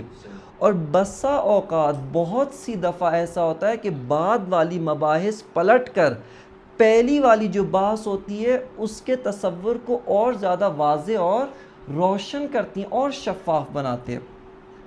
اور وہ یہ کہ دیکھیں, اب آ جائیں کس کے اندر, دوبارہ اپنے ذہنوں کو کدھر لے کے آئے, تیسرا جو مقدمہ تھا اصالت الوجود کا, اور وہ یہ تھا کہ دیکھیں اصالت الوجود جیسے پہلے عرض کیا, و اعتباریت ماہیت, اس کا ایک آپ کہیں پازیٹیو پہلو اور ایک نیگیٹو پہلو, ایک اثباتی چہرہ ہے اور ایک نفی کرتا ہے. اصالت الوجود کیا کہتا ہے, اصالت الوجود کہتا ہے کہ یہ جو واقعیت ہے, اس واقعیت کی بنیاد وجود ہے, ایگزسٹنس ہے, ریالٹی ہے, ہستی ہے. دوسرے جہت سے اصالت الوجود کو جب آپ نے ثابت کیا تو یہ ایک اور چیز بھی کہہ رہا ہے, اور وہ یہ کہہ رہا ہے کہ دیکھیں وجود کے علاوہ کوئی اور چیز اصیل نہیں ہے. یعنی اس کے دو پہلو ہیں، جیسے ایک تلوار کے دو رخ ہوتے ہیں نا. خب یہ کیا کر رہی ہے، ایک پہلو سے یہ اصالت الوجود، چونکہ عموماً جب کہا جاتا ہے اصالت الوجود تو ذہن کس طرف جاتا ہے کہ وجود اصیل ہے، اس کا جو سلبی پہلو ہے اس کی طرف ذہن نہیں جاتا. درحالی کہ اصالت الوجود کا جو نظریہ ہے یہ دو چیزوں کو بیان کر رہا ہے. ایک یہ کہ وجود اصیل ہے، اس عالم، اس ہستی، اس کائنات، چاہے مادی چاہے غیر مادی، اس کی بنیاد، اس کی واقعیت کی جو فاؤنڈیشن ہے اس کو وجود نے تشکیل دیا ہوا ہے. اور دوسرا جو اس کا پہلو و دوسرا جو اس کی جہت ہے وہ یہ کہ دیکھیں وجود کے علاوہ کوئی اور چیز اصیل نہیں ہے، وجود کے علاوہ کسی اور چیز کو اصالت حاصل نہیں ہے. اب آپ آئیں اسی اصالت الوجود کی بنیاد پر فلاسفہ اسلامی ایک اور مطلب کو ثابت کرتے ہیں کہ جو مطلب دقیقاً علم طبیعیات یعنی فزکس اور فلسفے کے درمیان ایک محل نزاع ہے. یعنی یہاں پر دقیقاً ایک نزاع ہوتا ہے. اگرچہ فیلسوف کہتا ہے میرے نزدیک تو کوئی نزاع نہیں ہے، میں اس کو تبیین کرتا ہوں، جو فزیک دان و عالم طبیعت دان کہتا ہے میں اس کو تبیین کر سکتا ہوں، لیکن درحالی کہ یہاں پہ نزاع واقع ہوتا ہے. اور وہ یہ کہ دیکھیں جب وجود اصیل ہے، اصالت الوجود کی اساس پر خلاء وجودی، کوئی وجودی گیپ، یہ ناممکن ہے. خلا کسے کہتے ہیں؟ خالی، سپیس. فزکس میں خلا کسے کہتے ہیں؟ ہاں، جہاں پر کچھ بھی نہ ہو، یہ غلط ہے. فزکس میں خلا اس کو نہیں کہتے. خلا کس کو، اسپیس کسے کہتے ہیں؟ جہاں کچھ بھی نہیں ہے، جہاں میڈیم نہیں ہے. درحالی کی توجہ کریں، ویکیوم، ہوا نہیں ہے، کوئی گیسز نہیں ہے، ٹھیک ہے، لیکن فیلسوف کہتا ہے جس چیز کو آپ خلا کہہ رہے ہیں یہ کس چیز کا خلا ہے؟ جسم کا خلا ہے. نہ یہ کہ وہاں پر کوئی وجود نہیں ہے، توجہ کریں یہاں پر، نہ یہ کہ وہ عدم ہے. یعنی فزیک دان و سائنسدان جس کو خلا کہہ رہا ہے وہ فیلسوف کے نزدیک خلا نہیں ہے. چونکہ خلا فیلسوف کے نزدیک خلا کیا ہے؟ جہاں کوئی وجود نہ ہو، عدم ہو. اچھا اصلا توجہ کریں یہاں پر، اب آپ آئیں تھوڑا سا ذرا حصی مثال میں اس کو ذرا سمجھیں. مثال کے طور پہ یہ ایک وجود ہے، ٹھیک ہے، یہاں پہ رکھا ہوا ہے. یہ ایک دوسرا وجود ہے. خب یہ وجود کیا کہتا ہے؟ میری سرحد یہیں تک ہے، فزیکل اور جسمانی لحاظ سے، ٹھیک ہے نا، میں یہاں تک ہوں، یہیں پہ ختم ہو جاتا ہوں. یہ وجود یہاں پر ہے، ان کے بیچ میں کیا ہے؟ کوئی اتصال وجودی برقرار نہیں ہے. اصالت الوجود، اگر دیکھیں اصالت الوجود کو اگر آپ قبول کریں، دقیقاً اس کی عمق تک قبول کریں، خود اساساً فیلسوف کہتے ہیں یہ محال ہے. کیوں؟ اس کا مطلب کیا ہے؟ یہ وجود یہاں پر ہے، یہ وجود یہاں پر ہے، اس کے بیچ میں آپ نے عدم کو اصیل مان لیا ہے کہ وہ عدم نے آ کر ان دو وجودوں کو کیا کیا؟ ایک دوسرے سے الگ کر کے ایک بیچ کا گیپ تشکیل دیا ہوا، ایک فاصلہ ڈالا ہے. اساساً فیلسوف کہتے ہیں کہ اصالت الوجود کی اساس پر یہ دو وجودات کبھی بھی ایک دوسرے سے اس طرح سے جدا ہوں کہ بیچ میں غیر از وجود کوئی اور طبیعت حائل و رکاوٹ بنے. وہ پھر وہ طبیعت بھی کیا ہو جائے گی؟ اصیل ہو. چونکہ اس گیپ کی واقعیت کو، سوال یہ، اس گیپ کی واقعیت کو کس نے تشکیل دیا ہے؟ وجود نے تو تشکیل نہیں دیا. اگر اس گیپ کی واقعیت کو وجود نے تشکیل دیا تو اساساً گیپ نہیں ہے، یہ تو اتصال وجودی ہو گیا. توجہ کر رہے ہیں، یہ تو اتصال وجودی ہو گیا اساساً. بس یہ تو آپ نے اسی ایک ہی وجود کا اتصال ہے، اصلا دو وجود نہیں، وجود واحد ہے. خب یہاں پر کیا ہے؟ خلا وجودی کیوں معال ہے؟ اصالت الوجود کی بنیاد پر. کیوں؟ کیونکہ اگر وہ خلا واقعیت رکھتا ہے، واقعیت رکھنے کا کیا مراد؟ یعنی ریالٹی ہے. سوال، اس واقعیت کی بنیاد کو آیا وجود نے تشکیل دیا غیر از وجود نے؟ اگر وجود نے تشکیل دیا تو خلا نہ ہوا، خلا ہی نہیں ہے دیگه، پھر وہ وجود ہے. صحیح ہے، معذرت. اگر اس کی ریالٹی کو غیر از وجود کسی اور چیز نے تشکیل دیا تو آپ ابھی تک اصالت وجودی نہیں ہوئے، بلکہ آپ وجود کے علاوہ کسی اور چیز کو بھی اصیل مان رہے ہیں۔ اس چیز میں یہ جو ایک وجود ہے، یہ اس میں وجود اصیل ہے، لیکن اس کے اطراف میں وجود سے ہٹ کر کوئی اور چیز اصیل ہو گئی ہے۔ توجہ کر رہے ہیں یہاں پہ؟ پس اصالت الوجود کے دو پہلو ہیں۔ اب یہاں پہ دیکھیں اصالت الوجود مزید تھوڑا شفاف ہو رہا ہے آپ کے لیے، بہتر اس کا تصور آ رہا ہے۔ کیا مطلب کہ اصالت الوجود یہ کہتا ہے وجود اصیل ہے، وغیر از وجود کوئی اور چیز اصیل نہیں ہے۔ اس بنیاد پر اسی اصالت الوجود کی یہ جو تفسیر و انٹرپریٹیشن اور اس کی جو عمق ابھی آپ کی خدمت میں عرض کیا، اس کی اساس پر کون سا نظریہ باطل ہوتا ہے؟ وحدت سنخی۔ وحدت سنخی والے کیا کہتے ہیں؟ وحدت سنخی کہتے ہیں یہ ایک وجود ہے، یہ سارے وجودات ہیں، بیچ میں ان میں اتصال وجودی موجود نہیں ہے۔ خوب سوال، یہ جو بیچ میں گیپ ہے، یہ جو فاصلہ ہے، وقفہ ہے، آیا ریئل ہے یا ان ریئل ہے؟ اگر آپ کہتے ہیں ان ریئل ہے تو یعنی توہم ہے، حقیقت میں ان میں کیا موجود ہے؟ اتصال موجود ہے۔ چونکہ اگر آپ یہ کہتے ہیں کہ یہ جو بیچ میں وقفہ ہے، یہ وقفہ حقیقی و واقعی نہیں ہے، تو اس کا مطلب ہے کہ حقیقت میں کیا ہے؟ اتصال ہے۔ اگر آپ کہتے ہیں یہ وقفہ حقیقی ہے، یہ گیپ حقیقی ہے، خب اس گیپ، اس وقفہ، یہ جو بیچ میں انقطاع وجودی ہے، اس کی حقیقت کو کس چیز نے تشکیل دی ہے؟ یا وجود یا غیر از وجود؟ اگر آپ کہتے ہیں وجود نے، پس انقطاع وجودی نہیں ہے، بیچ میں بھی کیا موجود ہے؟ وجود موجود ہے، اتصال وجودی موجود ہے۔ اور اگر غیر از وجود کسی اور چیز نے تشکیل دیا، پس آپ ابھی تک اصالت الوجودی نہیں ہوئے۔ پس آپ نے دیکھا یہاں پر کہ کس طریقے سے جو اصالت الوجود ہے، نظریہ اصالت الوجود ہے، وہ آتا ہے آ کر کس چیز کو رد کر رہا ہے؟ وحدت سنخی کو رد کر رہا ہے۔ وحدت سنخی کو آ کے رد کرتا ہے اور کہتا ہے کہ وحدت سنخی درست نہیں۔ اس کے علاوہ اسی اصالت الوجود سے ہم جو حکمائے مشاء تھے، جو یہ کہتے تھے کہ یہ سارے کے سارے مفہوم وجود میں شریک ہیں، خارج میں کیا ہیں؟ الگ الگ ہیں، جدا جدا ہیں۔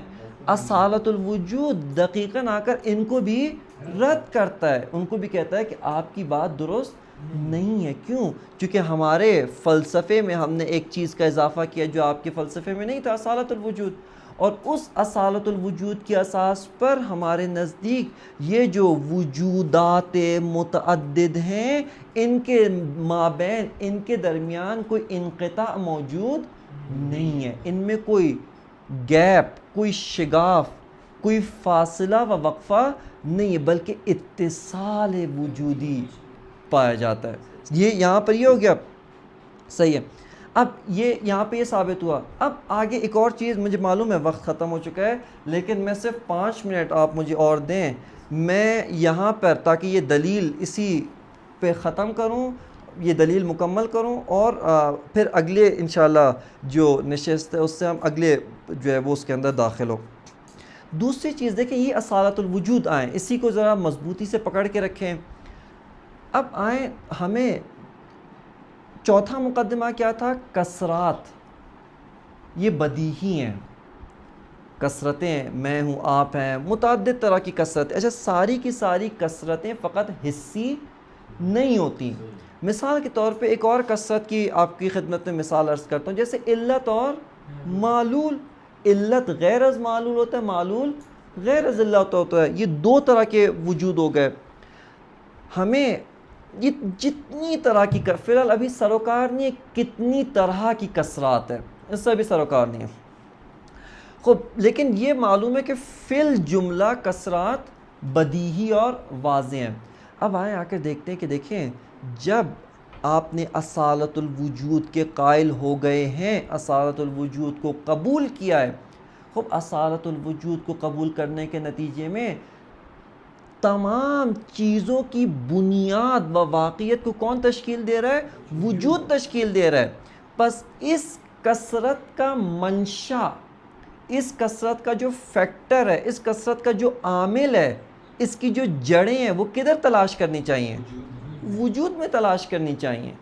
کیوں؟ چونکہ وجود سے ہٹ کر تو کوئی اور چیز اصیل نہیں ہے۔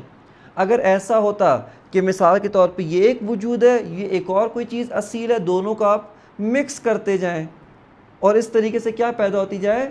کثرتیں پیدا ہو. مثال کے طور پہ آپ نے 10% وجود لیا، 20% کوئی اور چیز لے کے ایک ریالٹی کو بنایا. دوسرا ایک وجود کا 20% لیا، اس کا مثال کے طور پہ ایک اور پرسنٹیج لی، دونوں کو مکس کر کے ایک سیکنڈ. لیکن اصالت الوجود کیا کہتا ہے؟ کوئی اور چیز اصیل نہیں ہے، فقط وجود اصیل ہے. بس یہاں پر ہمیں کیا ہے، ان کثرات کا منشا کس میں تلاش کرنا چاہیے؟ وجود میں. دوسری طرف سے اصالت الوجود نے ایک اور بھی چیز بیان کی تھی، اور وہ کیا تھا کہ یہ وجود ایک امر واحد شخصی ہے، اس کے درمیان کوئی گیپ نہیں ہے. ابھی بیان کیا نا کہ اصالت الوجود یہ بیان کرتا ہے کہ وجود خارج میں، ریالٹی میں ایک امر واحد شخصی ہے. بس تمام کثرات کا منشأ اشتراک، یعنی آپ کہیں کہ یونیفائنگ فیکٹر، ان کے اندر ایک ایسا فیکٹر، ایک ایسا عامل جو ان کو آپس میں جوڑتا و متحد کرتا ہے، وہ بھی وجود ہوا. دوسری طرف سے ان کے درمیان جو عامل کثرت ہے، چونکہ وجود کے علاوہ کچھ اصیل نہیں ہے، وہ بھی وجود ہے. توجہ کر رہے ہیں؟ بس جب عامل کثرت و عامل وحدت دونوں وجود ہے، اسی کو تو تشکیک کہتے ہیں. تشکیک کیا مطلب؟ یعنی منشأ اشتراک عین منشأ افتراق ہے. وجود ہی تمام واقعات کو ایک دوسرے کے ساتھ مشترک کر کے جوڑتا بھی ہے، اور وجود یہ ہے کہ جو ان واقعات میں سے بعض کو دوسری بعض کے ساتھ مختلف کر رہا ہے. کس طریقے سے یہ ہو سکتا ہے؟ اس طرح سے کہ یہ ساری کی ساری چیزیں، اب دیکھیں بات مفہومی نہیں ہے، سمجھ رہے ہیں ہم ذہن کے ذریعے. بات کس کے بارے میں ہو رہی ہے؟ خارج واقعیت ریالٹی کے بارے میں ہو رہی ہے، اور وہ یہ کہ عامل اشتراک اس طرح سے کہ یہ سب کے سب ایک وجود واحد ہے. افتراق و فرق کس چیز میں ہے؟ مراتب میں، شدت و ضعف میں. ایک مرتبہ شدید ہے، ایک مرتبہ ضعیف ہے، ایک مرتبہ اس سے زیادہ ضعیف ہے. بس یہاں پر کیا ہے؟